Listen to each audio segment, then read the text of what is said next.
Hi, this is Matt Keese with Games Radar, and I'm here talking to Cliff EB about Bulletstorm. So I was wondering, can you say anything about the ruined paradise that we find ourselves in? Because it's sort of mysterious at this point. Yeah, it's this planet called Stygia. It's this city called Elysium, and it's this place that was kind of built to be this combination of Dubai meets Las Vegas.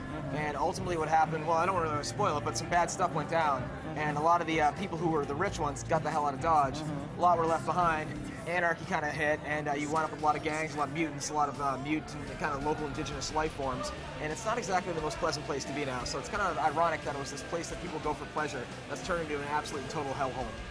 So are the mutants, were they kind of the downtrodden? Are they like, have they faced some sort of radiation? Yeah, there's been some sort of radiation type thing going on there. Again, I don't want to get into it too much, but you have various degrees of that kind of radiation, how it affects the different humanoids that are on the planet, all the way from just crazy gang members all the way to sights unseen and things that are completely horrendous. And you'll fight all of them with a variety of just completely crazy over-the-top weapons.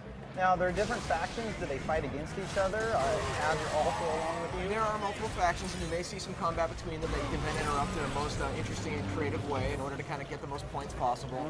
Can you think of any, just off the top of your head, like these sort of skill kills that you can do that are involving the different factions? I mean, there aren't really ones that necessarily are involved in different factions. It's more about the weapons in the environment, right? So if there's electricity, then I can fry a guy in the electricity and get points for that. Whereas if there's the cacti, I can kick him into the cacti, or launch guys up in the air and get trap shooting bonuses, or start combining all these together to get all these essentially creative kills that you can then earn points and then buy more cool stuff. Right.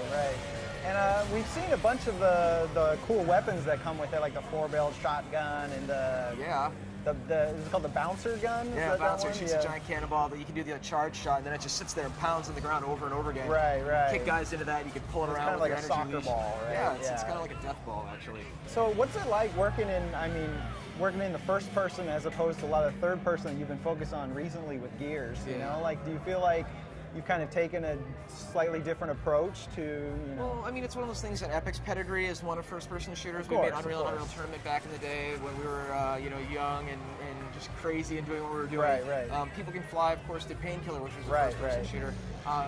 Honestly, Bulletstorm started as a third-person cover-based shooter. And the more we looked at what People Can Fly wanted to do, we were looking at everything that was coming out of there. It's like, this didn't make sense.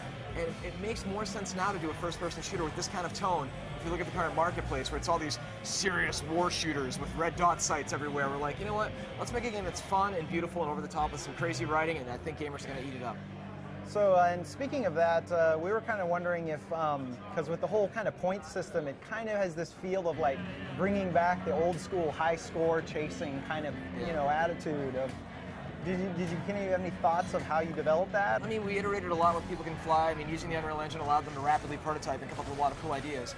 When people see the game, initially they might assume that it's old school because they see the kind of fun tone of the game and the crazy action or the points. But if you actually play the game, it's not a brainless shooter at all. It actually requires a lot of skill and strategy to pull off the successful skill shots.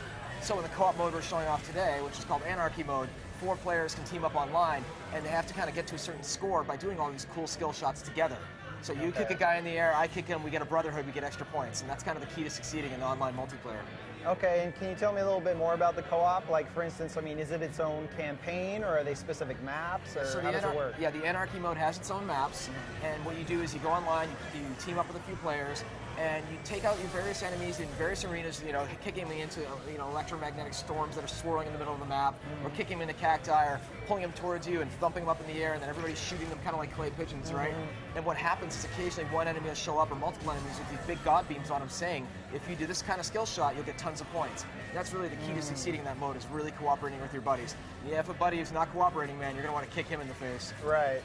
Kind of sounds like people end up playing soccer ball with the enemies, kind of kicking them back and forth. It really is. I mean, the game really succeeds because it takes some of those old 8 and 16-bit moves, kind of like a slide and a kick and a leash, kind of like Scorpion from Mortal Kombat, and puts it into a first-person mode, and puts a great kind of irreverent story mode on top of it. We also have a great mode called Echoes mode, which you can play kind of by yourself to get a high score, but then your scores are matched against your friends online. So if you go online on like a Friday at 2 o'clock and you get a high score, I come on Saturday and I find you beat my score, it tells me that, and I go in and try and beat it. It takes sections of the campaign that are cool and fun, puts it in its own little bucket without any story and allows you to tear through it and get a high score. How do you how did the designers come about designing all the various cool execution kills? Do you have brainstorming sessions? Or? So much of this is Adrian Hendelage, who's the design director over People Can Fly. He's this crazy cool Polish guy, and there's this one called Mercy where you can shoot your enemy in the genitalia, at which point they drop to their knees, and then you of course kick them in the head to take them out. Right. Which it's all very goofy and over the top and comedic. At the same time, it's like, ooh, that's very creative. What other cool things can I do, right? I mean, you pull a barrel towards you, kick it into a bunch of enemies, all these different combinations. There's a fly trap on the wall that's like the one from Little Shop of Horrors. You kick a guy near it, its tongue goes out and eats him, you get a skill shot for that. All sorts of crazy creative stuff. If I could show you the spreadsheet, it would blow your mind. There's a lot of them. We've seen a lot of the kick-ass attitude with the character where he's talking smack when he's dealing with the enemies. You chumps got nothing! But something that was interesting, for instance, with the Gears games is that while it had that, it also had these sort of quieter, more emotional moments. Yeah. Are you aiming for that kind of stuff with Bulletstorm, or is it something a little different? Well, first off, I appreciate you mentioning that, because a lot of people assume Gears is always this big testosterone fest, but we try and pace the story so it actually has some slightly softer moments. And upcoming Gears games will have more of that. But in regards to Bulletstorm, it's a lot more over the top than Gears, but there's also some moments where the characters actually get to know each other, and it does have its great emotional peaks and valleys, which we haven't really spoiled too much of what happens, but you never know who's going to live and who's going to die in any given game campaign. Right. Cool. Well, thank you. Thank you. Yeah.